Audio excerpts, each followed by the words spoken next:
Muy buenos días, bienvenidos a todos a esta nueva edición de Café con Dios. Espero que haya tenido una rica noche, que haya podido descansar y que sobre todas las cosas se haya levantado con todo el ánimo, con todo el entusiasmo para recibir una palabra de parte de Dios.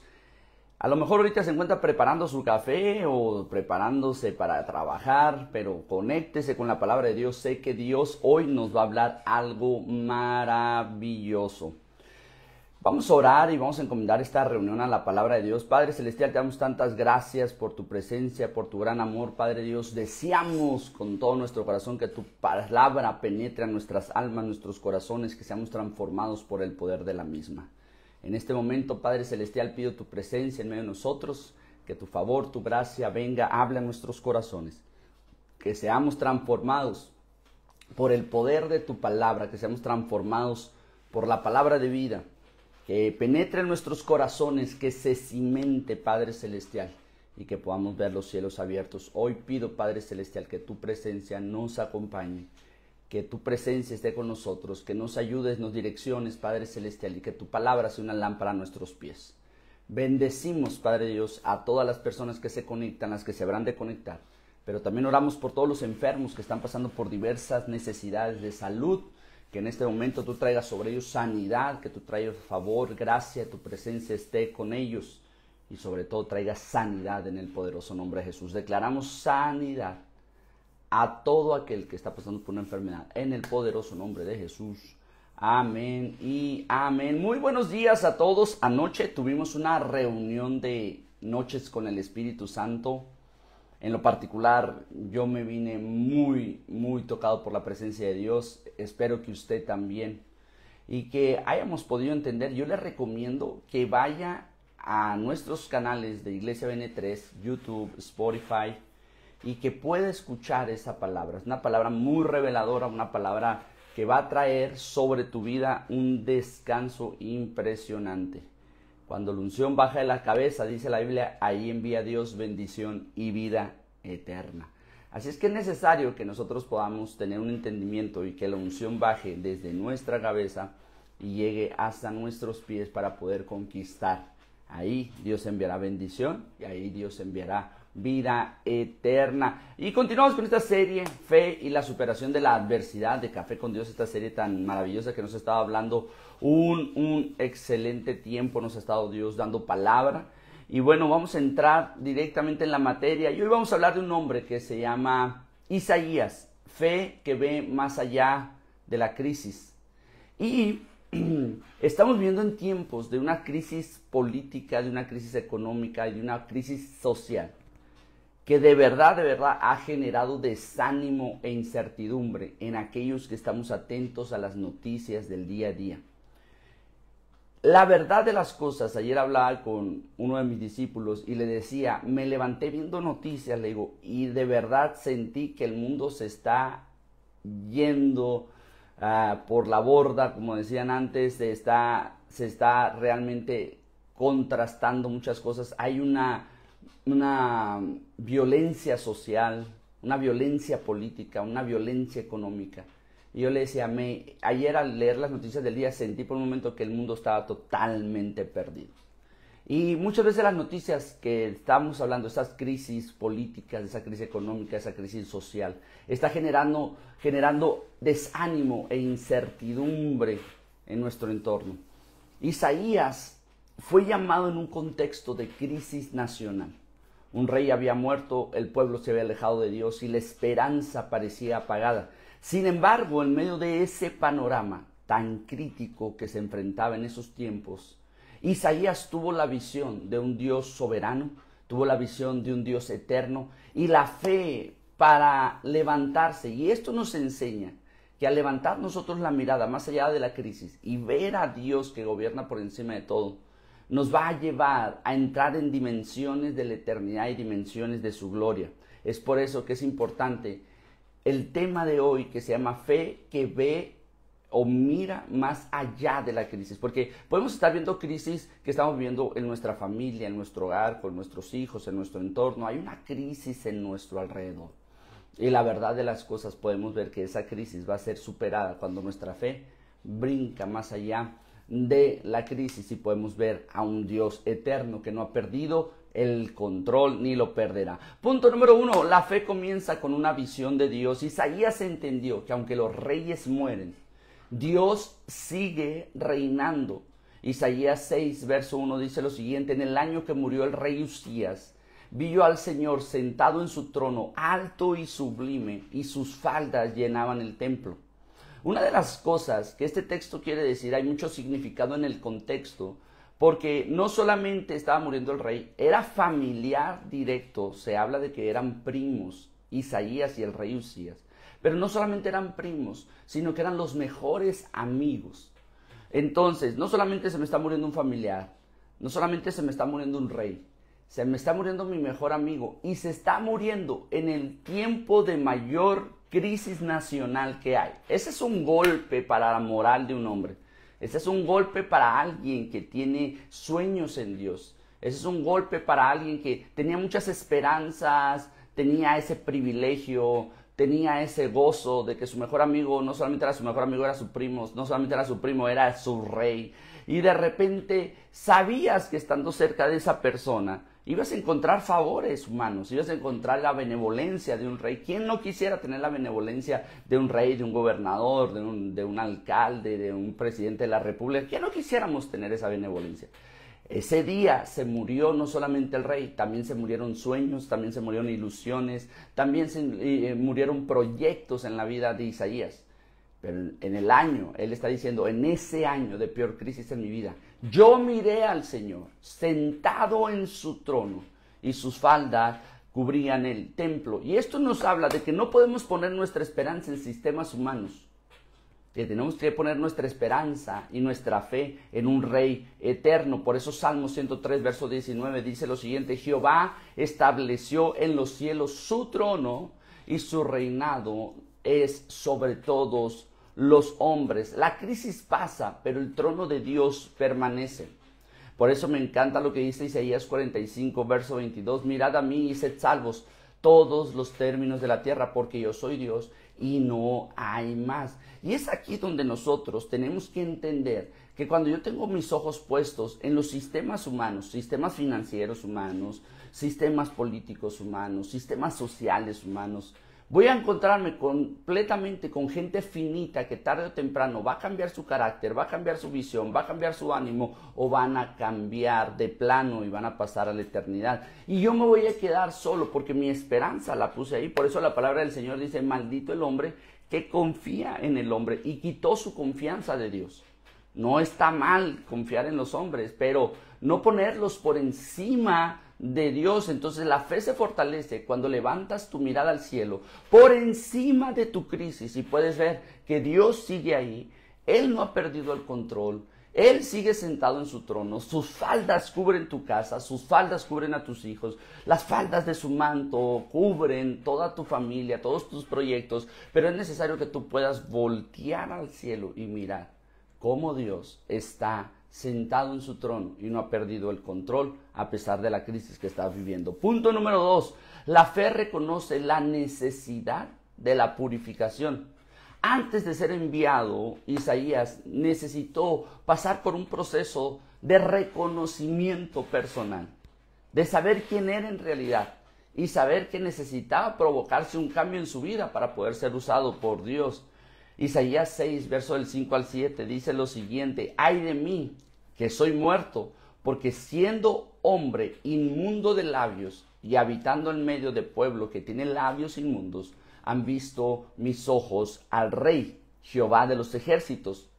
Y voló hacia mí uno de los serafines, teniendo en su mano un carbón encendido, tomando del altar con unas tenazas, y tocando con él sobre mi boca, dijo: he aquí esto tocó tus labios, y es quitada tu culpa, y es limpiado tu pecado. Escúchame bien esto que es muy interesante, que tenemos que entender esta mañana.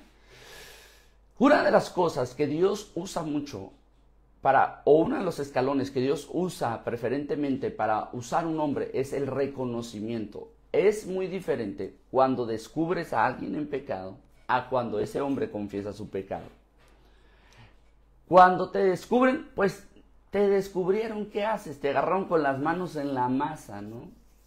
Pues no te queda otra. Y yo muchas veces cuando platico con gente así, que fueron descubiertos por diferentes circunstancias, familiares, amigos, esposos, cónyuges, etcétera, y son descubiertos, yo le hago esta pregunta: ¿qué hubiera pasado si no te hubieran descubierto?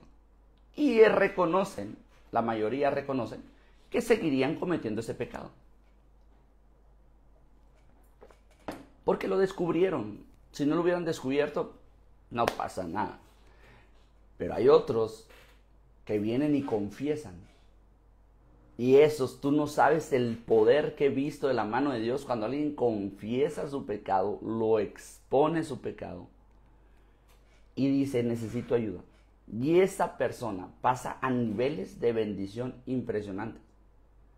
Lo que sucede con Isaías es que él mira a Dios y dice: ay, Dios mío, soy hombre muerto, porque siendo un hombre de labios inmundos y habitando en una cultura pecaminosa, mis ojos vieron al Señor. Y es ahí donde sale un ángel y va al altar del Señor y toma un tizón y se lo pone en la boca y le dice: mira, esto ha tocado tu boca y a partir de ahora es borrada tu culpa y es limpiado tu pecado. Entonces yo quiero que tú sepas que hay una bendición especial cuando uno logra reconocer su condición y saber que necesito más sabiduría, saber que necesito más conocimiento, saber que necesito más de Dios, saber que su presencia está conmigo. No puedes enfrentar la adversidad sin primero ser transformado en tu interior. No puedes enfrentar adversidades sin primero ser transformado en tu interior. Por eso 1 Juan 1:19 dice: si confesamos nuestros pecados, Él es fiel y justo para perdonar nuestros pecados y limpiarnos de toda maldad. ¿Qué hacemos? Si confesamos. Yo necesito confesar porque pecado lo hemos asociado con el adulterio, fornicación, fumar, tomar, bailar, pornografía, con esos pecados que dañan la moral, ¿ok? Pero no nos estamos dando cuenta que la palabra pecado significa errar. Y lo vuelvo a repetir porque usted necesita meterse esto en su corazón. Lo repito muy seguido. Cuando usted ve la palabra pecado, en su ilustración es como una diana de tiro al blanco. Y si tú estuvieras con un arco tirando al blanco, a la diana, pero fallas, tu flecha se fue hacia otro lado. Entonces, eso es pecado, errar. ¿Y cuántas veces no hemos errado en nuestras relaciones sociales? No hemos errado en nuestras relaciones sentimentales. ¿Cuántas veces no hemos errado dirigiendo nuestras finanzas? ¿Cuántas veces no hemos errado dirigiendo nuestro hogar? ¿Cuántas veces no hemos errado por tener un pensamiento diferente al pensamiento de Dios? No sé si me estoy explicando. Entonces, como tengo un pensamiento diferente, el pensamiento está gobernando mi vida y necesito reconocer que mi proceder está mal. La palabra arrepentimiento, de hecho, significa que tú vas caminando hacia un lugar y te das un giro de 180 grados y te cambias de dirección. Eso es arrepentimiento. Voy mal. Estoy mal dirigiendo mi familia, estoy mal dirigiendo mis finanzas, estoy mal dirigiendo mis relaciones sociales, estoy mal dirigiendo mis relaciones sentimentales. Entonces, ¿qué tengo que hacer? Confesar y pedirle al Espíritu Santo que nos dé sabiduría y nos dé un don de ciencia para poder caminar en los caminos que Dios nos ha dicho. Dios limpia tu boca para que declares vida en medio de la crisis. Por eso Salmo 151, verso 10 dice: crea en mí, oh Dios, un corazón limpio y renueva un espíritu recto dentro de mí. La fe no solo cambia tu entorno, primero va a cambiar tu corazón. Vuelvo a decirte esto: la fe no solamente cambia tu entorno, sino que empieza un cambio desde tu interior. Punto número 3, la fe responde con disposición al llamado. Isaías no se enfocó en sus limitaciones, sino en la voz de Dios que lo llamó. Isaías 6:8 dice: después oí la voz del Señor que decía: ¿a quién enviaré y quién irá por nosotros? Entonces respondí yo: heme aquí, envíame a mí. Esto es interesante. Está dándose cuenta que primero pasa por un proceso de arrepentimiento, pasa por un proceso de redención y ahora pasa por un proceso donde está dispuesto a tomar una decisión de ser el representante de Dios en la tierra. Y esto es muy importante. La fe no espera sentirse listo, responde con disposición y confianza porque sabe que Dios está con él. Segunda de Corintios 12:9, el apóstol Pablo recibe esta palabra de parte de Dios y me ha dicho, mi gracia, bástate mi gracia, te es suficiente, porque mi poder se perfecciona en tu debilidad. Esto es muy impresionante. La fe dice, heme aquí, aun cuando no te sientes suficiente, pero sabes que estás caminando de la mano de Dios. Por eso Salmo 138, verso 8 dice, Jehová cumplirá su propósito en mí. Tu misericordia, oh Jehová, es para siempre.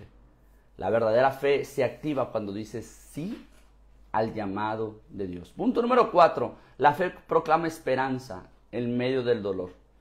Isaías habló de esperanza y luz cuando había oscuridad.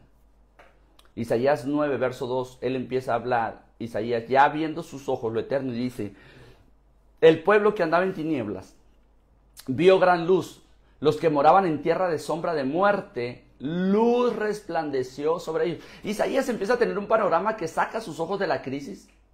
Ves la visión celestial, mira y entra en una reunión, confiesa su pecado, pasa por un ámbito de redención y después de eso pide ser enviado. Y cuando es enviado, él empieza a hablar una nueva temporada en medio de la crisis y empieza a decir, el pueblo que está viviendo en tinieblas vio, no va a ver, vio gran luz porque sus ojos siempre estuvieron en el futuro de Dios.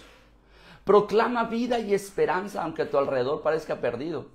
Proclama las promesas de Dios sobre tu vida. Declara con tu boca, que tu boca ya no hable muerte, que tu boca hable verdad, que sean limpios tus labios, como fue en el caso de Isaías. Le limpiaron los labios, le perdonaron sus culpas, le dieron redención en medio de su proceso. Entonces en Isaías 9, verso 6 empieza a decir, porque un niño nos es nacido y un hijo nos es dado y el principado viene sobre su hombro y se llamará su nombre admirable, consejero, Dios fuerte, Padre eterno, príncipe de paz. ¡Ay, Dios mío! Yo siento a Dios aquí, mira nomás. Empezó a hablar de que había una promesa del Mesías que habría de venir. Empezó a hablar que había una esperanza de redención. Empezó a hablar que venían tiempos de promesa, tiempos de bendición, donde habría sobre ellos un Dios admirable, un Padre consejero, un Dios fuerte, un Padre eterno, un príncipe de paz. Estaba diciéndole, va a venir paz para sus días, Israel. Va a venir paz para tus crisis, Israel, va a venir paz. Y yo quiero decirte algo, proclama paz sobre tu casa. Proclama el shalom de Dios sobre tu familia. Proclama que la gracia de Dios está ahí en ese momento y di, mi casa va a ser una casa de paz. Mi casa va a ser una casa donde habite el admirable, el consejero. Nunca va a faltar un consejo de parte de Dios en nuestra casa. Y empieza a proclamar que en tu casa viene el advenimiento del poder de Dios. La fe habla de esperanza cuando la realidad está gritando desesperanza, cuando el mundo está gritando crisis, cuando el mundo está anunciando guerras sociales, internas, civiles, mundiales, etcétera, etcétera. Tú declara que la paz de Dios guardará en perfecta paz tus pensamientos en Cristo Jesús. Jeremías 29, verso 11, porque yo sé los pensamientos que tengo acerca de ustedes, dice el Señor, pensamientos de paz y no de mal, para darte el fin que tú esperas. Cuando tu boca se alinea a la palabra de Dios, tu entorno cambia completamente. Por eso la palabra del Señor es muy transparente, muy clara. Como le decía yo ayer a los discípulos, 2 y 2 son 4, 4 y 2 son 6, 6 y 2 son 8 y 8 es 16. Está muy básica la matemática del cielo. Dice la palabra de Dios que todo aquel que piensa en lo puro, ¿sí? Aquel que piensa en todo lo puro, todo lo que es bueno, si hay virtud alguna, en eso piensen, en lo puro, en lo bueno, en todo aquello que tiene virtud. En lugar de estar viéndole el vestido a la comadre de enfrente que está muy feo y, ay, mira cómo se le ve el vestido, ay. En lugar de ver eso, habla de las virtudes de la comadre. Yo me he hecho una regla, les voy a dar un consejo aquí, Yo me he hecho una regla. Cuando alguien me pregunta, aún me pueden preguntar por mi peor enemigo, y yo me hice una propuesta, hablar lo bueno que conozco de esa persona. Entonces de repente viene gente y me dice, oye, ¿qué opina de fulano? Hago un pensamiento rápido, saco lo bueno de él, y digo, un buen empresario, es muy buen empresario, tiene una linda familia. No me pongo a hablar de que no, vieras lo que me hizo ese vato, no te juntes, no vayas a hacer negocios con él, no. Porque la Biblia me dijo a mí, cuando conocí al Espíritu Santo y tuve mi encuentro con Dios, la palabra con la que Dios me confrontó fue, si entresacares lo precioso de lo vil, serás como mi boca. Y no solamente entresaco lo precioso de lo vil mío, sino que entresaco lo precioso de lo vil de otras personas. Entonces me dicen, oye fulano, no, está bien. ¿Ok? ¿Por qué? Pregúnteme por qué. Porque la Biblia dice, en todo lo que es puro, todo lo que es bueno, todo lo que tenga virtud, en eso piensa y en eso habla. Y la paz de Dios, que sobrepasa todo entendimiento, guardará tus corazones en perfecta paz. Fíjate cómo Dios va a traer paz, no cualquier paz, perfecta paz, cuando tú piensas en lo puro, en lo bueno y en todo aquello que tiene virtud. Entonces, esto es muy importante porque con tu boca, cuando tu boca se alinea a la palabra de Dios, tu entorno cambia. Tu entorno trae una transformación. Entonces, qué impresionante. Y fíjate cómo el Espíritu Santo nos está llevando. No tenía ni una relación este mensaje con el mensaje de anoche, pero hay una relación del Espíritu Santo. Cómo es necesario que la unción baje desde la cabeza. Yo creo que el mensaje de ayer voy a tener que hacer una serie de Café con Dios y reforzar ese tema porque hay mucho material de qué sacar de ese mensaje. Pero cómo la unción baja de la cabeza, barbas, vestiduras, pies. Nótate esto. Esto es muy importante que lo podamos entender como creyentes, como hijos de Dios. Qué importante es la forma como pienso para la forma como yo voy a caminar en bendición. Y dice, no solamente baja, sino que ahí dice, la unción baja por la cabeza, sino que dice, hey, ahí envía Dios bendición y vida eterna. Eso está tremendísimo. Entonces cuando tu boca se alinea a la palabra de Dios, tu entorno cambia. Punto número 5, la fe se sostiene en las promesas del Mesías. Isaías profetizó al Mesías que traería sanidad, perdón y victoria eterna.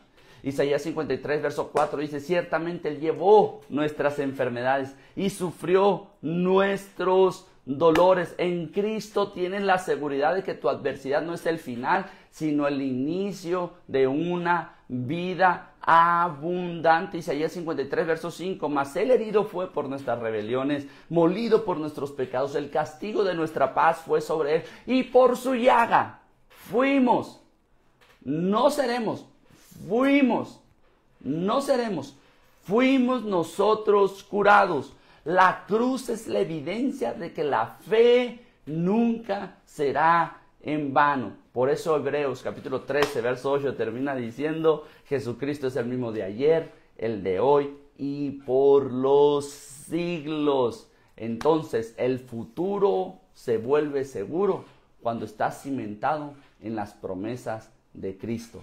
En Cristo tengo victoria. Si Él resucitó, yo también tengo promesa de resurrección. Él dijo, consumado es, todo está pagado, toda deuda ha sido saldada, todo milagro ha sido hecho, toda sanidad ha llegado. Entonces yo tengo que caminar en la certeza de las promesas de Dios y en medio de mi crisis voltear y mirar y decir, hey, Dios no se ha bajado del trono, Él sigue en su trono y la tierra es el estrado de sus pies. Por lo tanto, yo tengo victoria. Padre Celestial, te damos tantas gracias por esta mañana llena de bendiciones. Pedimos tu presencia en medio de nosotros. Te pido que guarde los corazones de todos los presentes. Y en medio de sus crisis, Padre Celestial, tú les des paz. Tú traigas sobre ellos un entendimiento de tu palabra. Tú traigas sobre ellos, Padre Celestial, una revelación de tu gloria. Tú nos lleves a dimensiones de conocer lo eterno. Y aun cuando estamos viviendo tiempos difíciles, tiempos de crisis, podamos decir, en medio de mi crisis, yo miré al Señor. Y Él sigue sentado en su trono. No voy a poner mi confianza en los sistemas económicos, sistemas sociales, sistemas políticos. Voy a poner mi confianza en aquel que no se ha movido del lugar y sigue siendo soberano Rey sobre todas las cosas. Padre Dios, te pido que abras nuestros ojos espirituales, que podamos ver los cielos abiertos, que podamos ver tu gloria, que podamos caminar, Padre Celestial, en dimensiones de eternidad y que podamos ser, Padre Celestial, restaurados por las promesas del Cristo que ha resucitado y está sentado en el trono de Dios a la diestra del Padre. Y nosotros fuimos llamados a estar sentados juntamente con Él. Hoy te pido, Padre Dios, que traigas una revelación, que confesemos nuestros pecados, dónde estamos cometiendo errores y que en esas áreas que pongamos en tu altar seamos posicionados en dimensiones de poder profetizar los tiempos de cambios que se avecinan. Hoy bendigo a todos los presentes en el nombre del Padre, del Hijo y del Espíritu Santo. Amén y amén. Que el amor de Dios, la gracia del Señor Jesucristo y la comunión del Espíritu Santo esté con ustedes. Dios me los bendiga y pasen una excelente mañana. Bendiciones.